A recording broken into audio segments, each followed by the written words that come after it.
नमस्कार, मैं हूं आपके साथ एकाग्र गुप्ता और आप देख रहे हैं राष्ट्र मिरर। देखिए, भारत और अमेरिका के बीच अंतरिम व्यापार समझौते का फ्रेमवर्क सामने आने के बाद कई तरह के सवाल उठ रहे थे।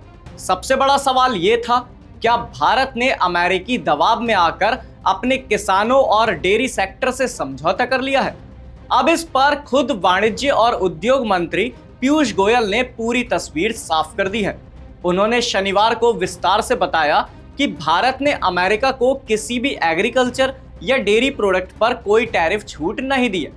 यानी जो सेक्टर भारत के किसानों और ग्रामीण अर्थव्यवस्था की रीढ़ हैं, उन पर भारत का रुख पूरी तरह सख्त बना हुआ है। अब आपको बताते हैं अमेरिका ने किन चीजों पर जीरो टैरिफ लगाया है।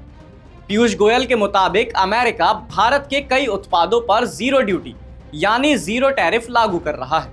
इनमें ऐसे सेक्टर शामिल हैं जहां भारत की वैश्विक प्रतिस्पर्धा पहले से मजबूत है। इनमें प्रमुख रूप से शामिल हैं जेम्स एंड ज्वेलरी, डायमंड्स और प्लेटिनम कॉइन्स, फार्मास्यूटिकल्स यानी दवाइयां, स्मार्टफोन्स और इलेक्ट्रॉनिक कंपोनेंट्स, एयरक्राफ्ट पार्ट्स और मशीनरी पार्ट्स, एल्यूमिनियम और जिंक ऑक्साइड जैसे industrial minerals, essential oils, natural rubber और मिनरल प्रोडक्ट्स। इसके अलावा कई एग्री लिंक्ड लेकिन संवेदनशील खेती से बाहर वाले उत्पादों को भी अमेरिकी बाजार में बड़ी राहत मिली है, जैसे चाय और कॉफी, मसाले, काजू, नारियल और नारियल तेल, वेजिटेबल ऑयल, फल और सब्जियां जैसे केला, आम, पाइनएप्पल, मशरूम, प्रोसेस्ड फ्रूट्स जैसे अमरूद से बने उत्पाद, कोको और कोको से बने प्रोडक्ट्स।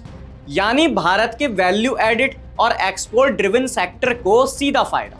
किन चीजों पर भारत ने पूरी तरह से ना कहा है, आपको वो बता देते हैं। पीयूष गोयल ने बेहद साफ शब्दों में कहा कि डेयरी और मुख्य कृषि उत्पादों पर भारत ने कोई रियायत नहीं दी है। जिन प्रोडक्ट्स पर कोई टैरिफ छूट नहीं दी गई है वो आपको बता देते हैं।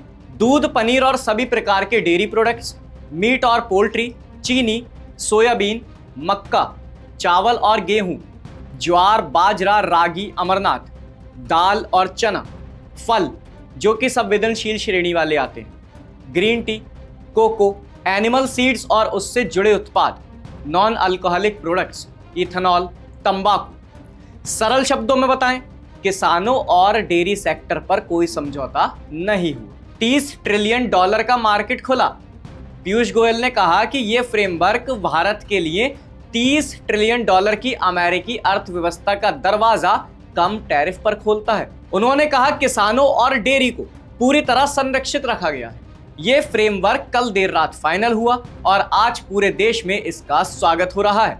सबसे अहम बात यह है कि अब अमेरिका ने भारत पर टैरिफ 50% से घटाकर 18% कर दिया है, जो भारत के कई प्रतिस्पर्धी देशों से भी कम है। अब आपको बताते हैं भारत को रणनीतिक बढ़त क्यों है।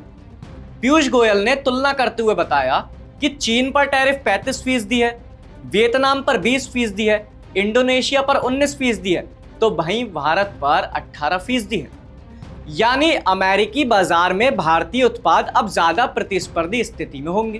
प्रेस कॉन्फ्रेंस में पीयूष गोयल ने कहा कि 2047 तक विकसित भारत बनने की यात्रा में आज का दिन बेहद खास है। उन्होंने बताया कि फरवरी 2025 में भारत और अमेरिका के बीच द्विपक्षीय व्यापार समझौते यानी BTA पर बातचीत शुरू हुई थी, जिसका लक्ष्य था सालाना $500 बिलियन का भारत अमेरिकी व्यापार। उनके मुताबिक इस लक्ष्य को हासिल करने की दिशा में यह फ्रेमवर्क एक ऐतिहासिक कदम है।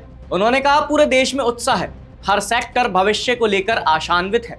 ऐसा लगता है कि आने वाले दिनों में नए अवसर खुलेंगे और अमेरिका, जो दुनिया की सबसे बड़ी अर्थव्यवस्था है, अब भारतीय निर्यातकों के लिए सबसे पसंदीदा बाजार बनता जा रहा है। कुल मिलाकर भारत अमेरिका अंतरिम ट्रेड फ्रेमवर्क में दो बातें साफ है। भारत ने किसानों और डेयरी सेक्टर पर कोई समझौता नहीं किया। एक्सपोर्ट ओरिएंटेड इंडस्ट्री को अमेरिकी बाजार में बड़ी राहत मिली। 18% टैरिफ, जीरो ड्यूटी वाले सेक्टर और $30 ट्रिलियन के मार्केट तक पहुंच, ये सब भारत के लिए लॉन्ग टर्म स्ट्रेटेजिक गेन की तरफ इशारा करते हैं। अब अगली नजरें रहेंगी आने वाली BTA वार्ताओं पर, जहां तय होगा कि ये अंतरिम समझौता भारत की अर्थव्यवस्था को कितना बड़ा बूस्ट दे पाता है। आपकी इस खबर पर क्या राय है, हमें कमेंट सेक्शन में जरूर बताएं। इसके साथ ही आप राष्ट्र मिरर को सब्सक्राइब करना ना भूलें, क्योंकि जहां हम सिर्फ डील की तारीफ नहीं करते, उसकी शर्तें और असर भी समझाते हैं। देश दुनिया से जुड़ी तमाम खबरों के लिए बने रहें राष्ट्र मिरर के साथ।